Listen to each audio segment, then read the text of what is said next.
To begin, at long last, to do more, to go further, men have begun to go down to the sea, not to cross it, not to play within it, but to dwell, to live for a while. Consider, for example, the Bermudan neighborhood of the sea. Here in Sea Lab 1, 4 men lived and worked for 11 days at a depth of 193 feet. But how long can how many men work, live, and survive at how great a depth without coming up? We do not know the limit yet. But now, it is a year later, and men are ready to extend the limits if they can. Here another adventure is in the readying stage, another exploration into that hostile alien place we call the sea.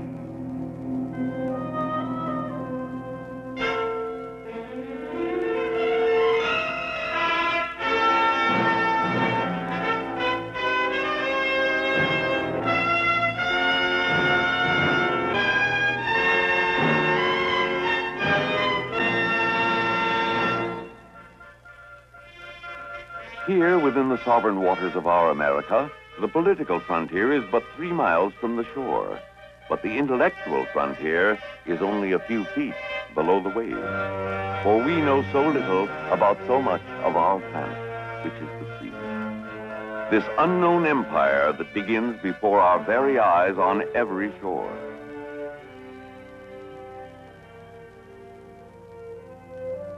Captain Lewis Melson, commanding, along with George Bond, also a captain in the United States Navy and a doctor of medicine, now make ready for Sea Lab 2, 1 mile off the shore of La Jolla, California. Captain Zoni, commence flooding conning tower. What's our absolute pressure in Sea Lab? We have 44.1 pounds absolute. As Navy divers and riggers prepare to lower Sea Lab 2 to the bottom, 205 feet below, the question becomes, can men go even deeper, stay even longer, and work not only hard, but skillfully too? What indeed are the limits on flesh and blood beneath the waves?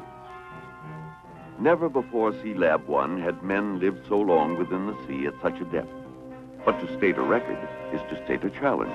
That eternal American question, what next? If man need not return to the surface periodically, taking a long time to decompress those potentially fatal bubbles within his body, he can be infinitely more productive down below. But suddenly, as Sea Lab is being lowered... Command Van, we're losing pressure pretty fast. I would imagine we have a leak here. We'll have a diver's check for a leak.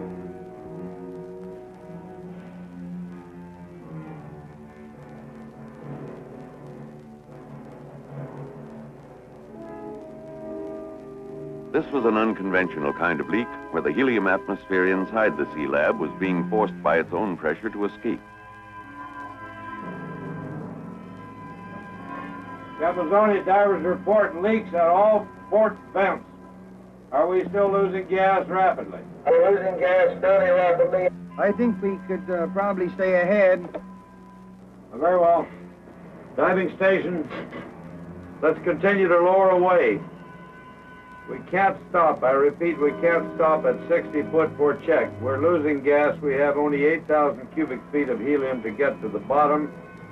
We must continue to lower away. It became a race.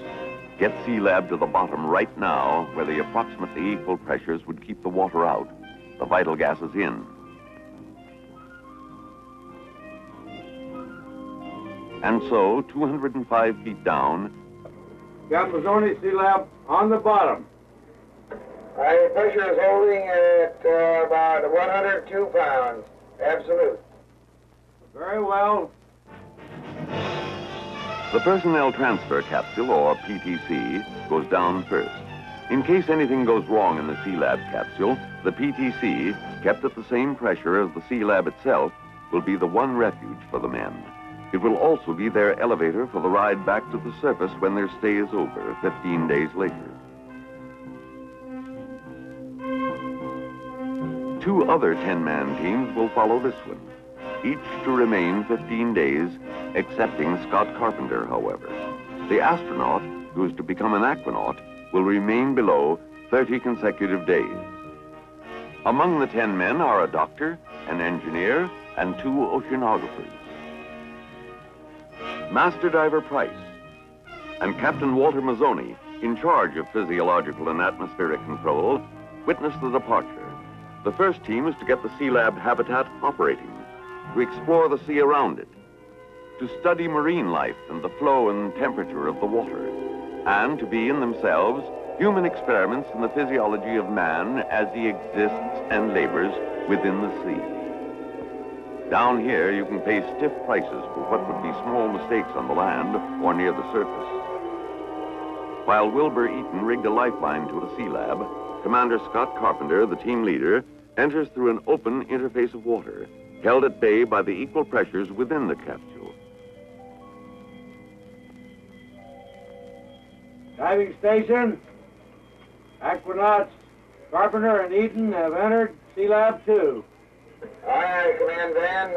The second aquanauts are getting dressed and will be ready in about 5 minutes. And so, toward the end of August, the 45-day Sea Lab 2 experiment begins. The men go down into an opaque and murky bit of the ocean, far more typical of the ocean as a whole than those crystalline, technicolored deeps off Bermuda. Down they go, accompanied always, never alone. In deep-sea diving, you owe your life, sooner or later, to the buddy system. Inside Sea Lab, you begin your life as an alien to this realm by breathing an atmosphere of 80% helium, 16% nitrogen, and only 4% oxygen. For ordinary air would be a deadly gas mixture at these pressures of 100 pounds per square inch, 7 times those of sea level. It is almost as if you were on another planet, though you are within the territorial waters of the United States. Aquanaut Carpenter exchanges greetings with astronaut Gordon Cooper, orbiting the Earth in Gemini 5. History's first chat between the bottom of the sea and outer space. Hello, Sea Lab. Good, how you doing, Scott? How's the airplane down there? I got you, Pluto. We almost reached you this time. We just got down this afternoon, and we're glad we got a chance to tell you what it means. Imagine now the routine of 45 days beneath the sea, exploring the cold depths where water temperatures range between 48 and 52 degrees, setting out lines to the underwater weather station, mapping the sea bottom, even taking a census of the fish, a kind of sample inventory of a future food supply for the proliferating human race. This offshore region of the ocean is known as the continental shelf, which hugs all the continents, an explorable realm 3 times the size of the United States for seafood and minerals.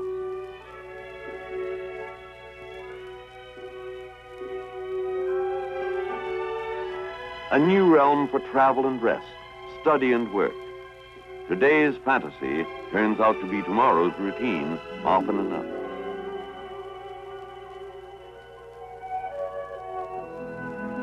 Already, if you take the fisheye view, the interlopers are making themselves at home. What is physiological normalcy at 7 times the pressure of the land, breathing a strange gas mixture day after day? Dr. Sonnenberg, medico in residence, attending. Topside, Captains Bond and Mazzoni decide to have a look-see at their charges 205 feet down. Since they will be down only a short time, they will get off easy on the decompressing, stopping every few feet on the way back up in the diving bell. A very cold 73 minutes coming up, for the scant 13 minutes they are allowed on the bottom. It turns out that Captains Bond and Mazzoni intend to witness the re-enlistment swearing-in ceremony of Aquanaut Kaufman, proving that officers will sink to any depths to hold on to a good man. If you are a marine biologist, can you imagine a more ideal aquarium than the sea itself, to which you, too, at least for a while, belong?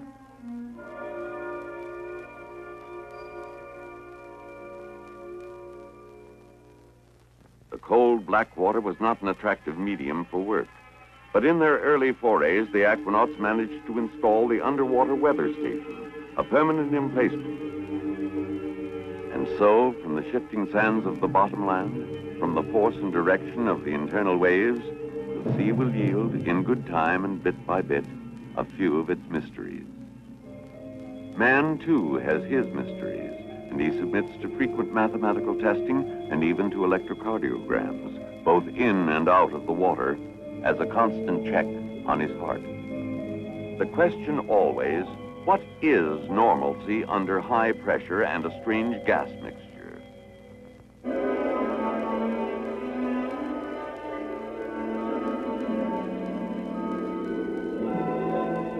Food, supplies, mail, and newspapers come to you via United States Navy pressure pot, an exclusive service others may imitate, but never quite duplicate.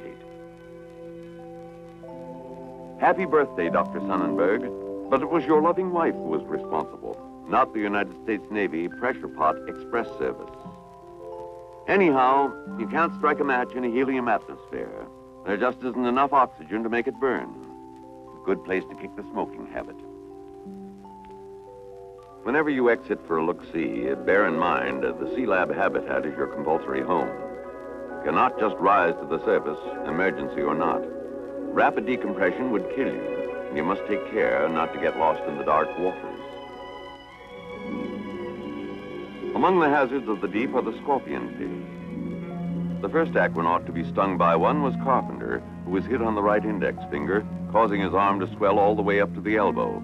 The pain was sharp and intense, but no matter how serious the wound, even if it were potentially fatal, you do not return to the surface. You are now an inhabitant of the sea until you decompress for 30 hours or more. Under Dr. Bond's topside instructions, Dr. Sonnenberg treated the wound, aided by special drugs stocked right in the Sea Lab.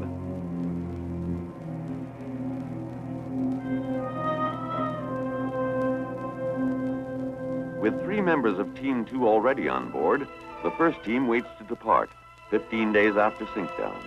It's farewell to Carpenter, who will remain below another 15 days. The ascent will be a matter of a 54-minute elevator ride in the personnel transfer capsule, after which 31 hours in the deck decompression chamber will return the 9 men to terrestrial status.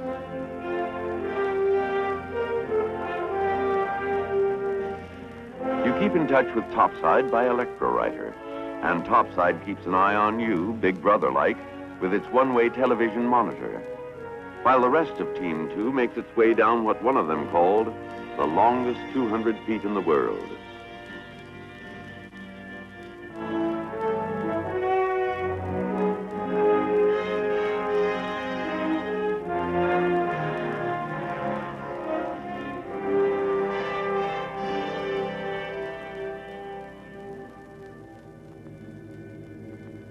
Carpenter holds quarters with the members of the second team. He who had worked with the most sophisticated technology of our age in the prototypical space program contrasted it with the Man in the Sea program, which he called a newly legitimatized child represented by a nucleus of 50 dedicated men working with mail-order equipment in marginal condition. But it is pioneers like these, members of this new establishment, the Descendancy, who are helping this newly legitimatized child grow up. Today's sonar, cupping its listening ear to the sounds of the deep, will give way to better, more sensitive, longer-range sonar.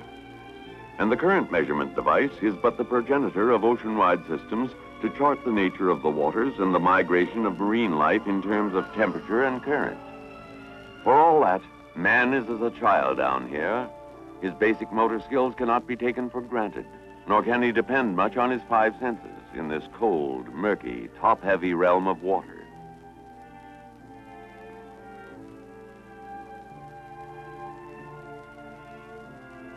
You develop a certain gladness to be home again. Home, sweet helium breathing, crowded, celibate, teetotaling home, with its constant tests and measurements and checks. Relieved now and then by Papa Topside's folk symphony.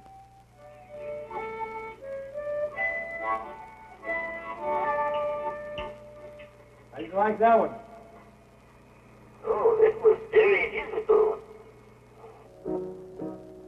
The Sea Lab's own symphony comes complete with the curious sound that breathing helium imparts to the human voice.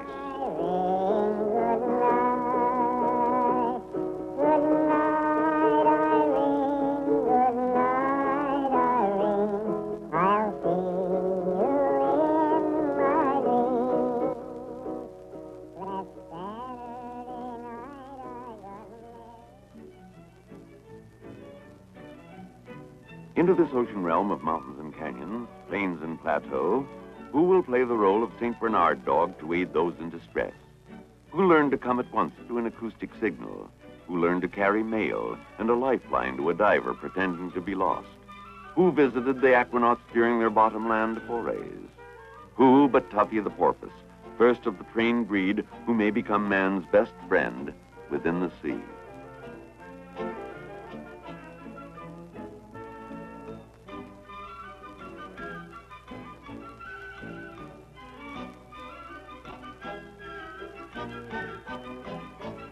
Sunday was normally a day of comparative rest, a day made more meaningful by the Sea Lab prayer. Safeguarding care in all the many hours of their life under the sea. Give unusual wisdom to each of us topside who might somehow control their work and safety as they perform their duties below. And when their work and thy will together be done, grant us all a safe and worthy respite from our labors for a time to come. We ask all of this in the name of Jesus Christ our Lord. Amen. Thus did 30 days pass, a methodical and persistent sequence of work inside and outside the habitat, of catch-as-catch-can meals and housekeeping, of human measurement and evaluation under high pressure. Now the second team makes ready to depart, Scott Carpenter along with them, after their span of 15 days, his of 30, into the personnel transfer capsule. And as medical wisdom has it, 33 hours of decompression on the support vessel in the deck decompression chamber. Decompression is the cross the divers bear. Meanwhile, the third team of 10 men prepares to depart for inner space, led by Master Diver Robert Sheets, at 50, the oldest of the aquanauts. It's getting to be a kind of routine, the almost inevitable destiny of things that seem fantastic at their very outset, whether it be a flight across the ocean or even a man in orbit. To make the far out and everyday affair is, after all, the prime purpose of all our technology. While he decompresses, Commander Carpenter has a phone chat, still in his helium voice, with his commander-in-chief. Scott, do you read me all right? Yes, sir, Mr. President. Told you loud and clear. How news? Fine. Well, Scott, I'm mighty glad to hear from you. You've convinced me and all the nation that whether you're going up or down, you have the courage and the skill to do a fine job. Well, thank you very much. There were a lot of other people who demonstrated the same kind of courage. It's a great crew out here, and we're all very honored and pleased that you saw fit to call us and let us know that you were interested in what we're doing.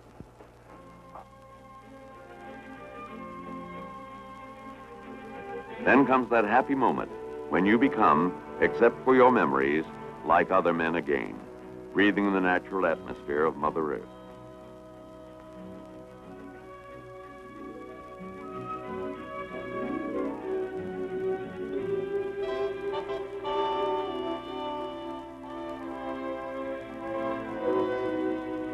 While down below, Dr. Sonnenberg, who has returned for a second 15-day stint, wrestles with that electrically heated diving suit that will permit 3-hour journeys away from Sea Lab in comparative comfort.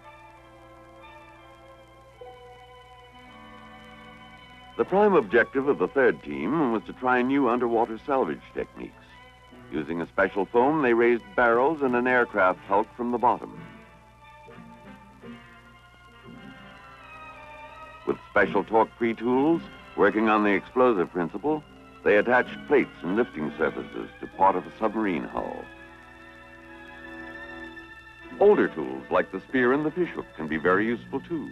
You may not like sashimi, that Japanese delicacy roughly translated as raw fish, but frying is verboten down here. Hydrocarbon smoke doesn't mix well with helium in a delicate man-made atmosphere. This team and Team 2 made excursion dives to the rim of the underwater canyon 266 feet below the surface. Master Diver Sheets, however, went with another man to the 300-foot mark, followed thereafter by other members of the team. Afterward, they dined on plankton, that floating microscopic life of the sea, saying it tasted like nuts. But always, you dive with another man not far away. The brief history of deep diving has proved time after time that the best of divers needs help desperately sooner or later. Equipment can fail, and men can go astray in this pathless world.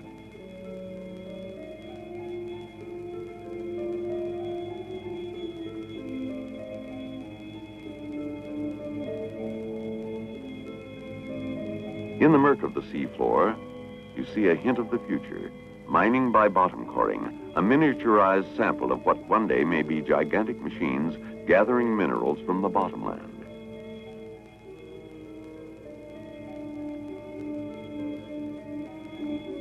Work to be done, where existence alone is a kind of triumph. Where the aquanauts discovered you could make brief dives 100 feet lower than sea lab and return to it without decompressing. This in itself is a bonus from nature.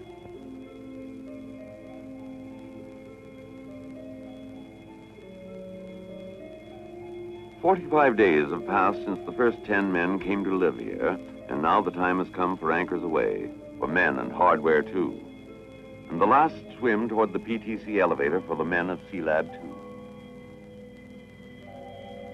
Command van, the Aquanauts report the lower hatch has been shut and dogged. They are standing by, ready to come up. Very well.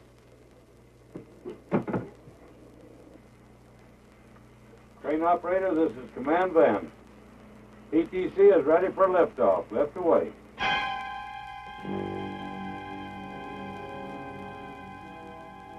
A crucial moment as the personnel transfer capsule breaks water. It contains 10 men still under sea bottom pressure who must decompress slowly or die. A faulty valve, a leak, a single mistake of the many that are possible could turn the capsule into a coffin. As it is, the ancient art of rigging is not the least of the skills you need in this particular kind of oceanography. The mating of the personnel transfer capsule with the deck decompression chamber. Now begins the long wait. Decompression from 100 pounds per square inch to 14 7/10 pounds per square inch. From 205 feet below to sea level.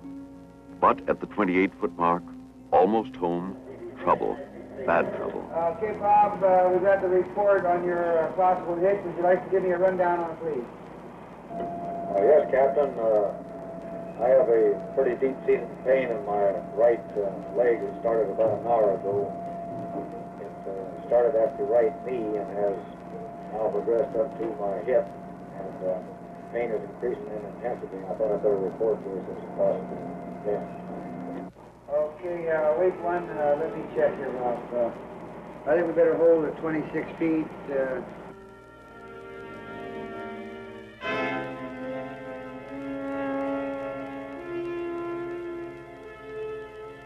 I would recommend that we put 9 people into the outer lock, bring them up, run the corpsman in, and have the inner lock brought on down to 60 feet and try Bob on the oxygen treatment table and see how it goes there, bring him up separately. And so, from the outer lock in a quiet, tired moment, after the requisite 35 hours, 9 men emerged from decompression.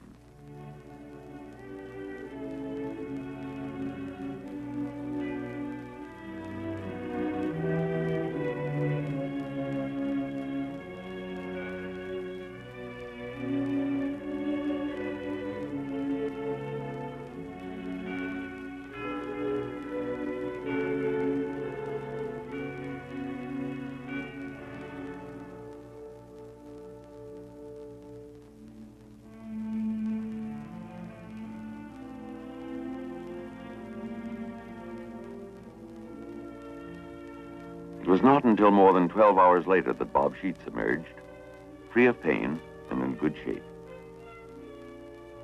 Even the home away from home, a shell empty of men, is once more upon the surface, floatable elsewhere for another chapter in this ongoing adventure of man within the sea. Perhaps we shall see her again as Sea Lab 3. The commendations of today, the just pride for work well done, set the stage for the eternal question of all adventure: where do we go from here? Perhaps we will routinely send men to 800 feet soon, to 1,700 and more feet within some years, to live, to work, to study.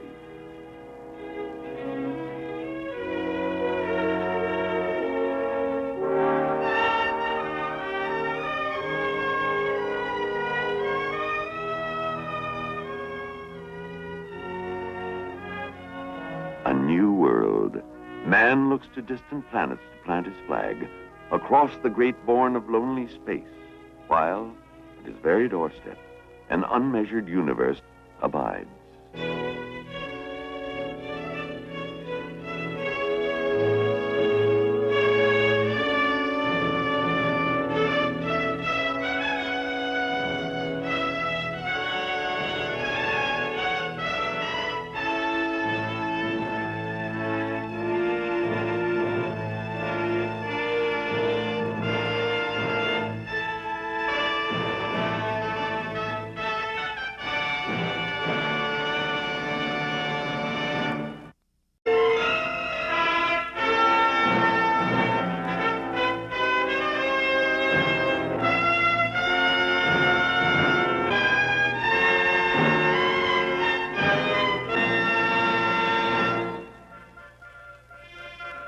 Here, within the sovereign waters of our America, the political frontier is but 3 miles from the shore.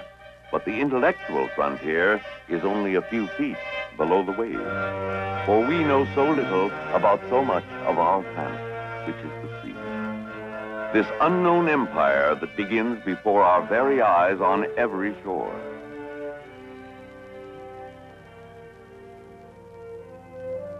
Captain Lewis Melson, commanding, along with George Bond, also a captain in the United States Navy and a doctor of medicine, now make ready for Sea Lab 2, 1 mile off the shore of La Jolla, California.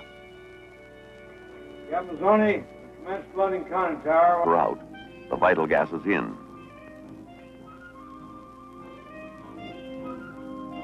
And so, 205 feet down, Captain Zoni, Sea Lab on the bottom. The pressure is holding at about 102 pounds. Absolute. Very well. the personnel transfer capsule, or PTC, goes down first. In case anything goes wrong in the Sea Lab capsule, the PTC, kept at the same pressure as the Sea Lab itself, will be the one refuge for the men. It will also be their elevator for the ride back to the surface when their stay is over, 15 days later. 2 other 10-man teams will follow this one, each to remain 15 days, excepting Scott Carpenter, however. The astronaut, who is to become an aquanaut, will remain below 30 consecutive days. Among the... What's our absolute pressure in Sea Lab? We have 44.1 pounds absolute. As Navy divers and riggers prepare to lower Sea Lab 2 to the bottom, 205 feet below, the question becomes, can men go even deeper, stay even longer, and work not only hard, but skillfully too? What indeed are the limits on flesh and blood beneath the waves? Never before Sea Lab 1 had men lived so long within the sea at such a depth. But to state a record is to state a challenge. That eternal American question, what next? If man need not return to the surface periodically, taking a long time to decompress those potentially fatal bubbles within his body, he can be infinitely more productive down below. But suddenly, as Sea Lab is being lowered... Command Van, we're losing pressure pretty fast. I would imagine we have a leak here. We'll have a diver's check for a leak.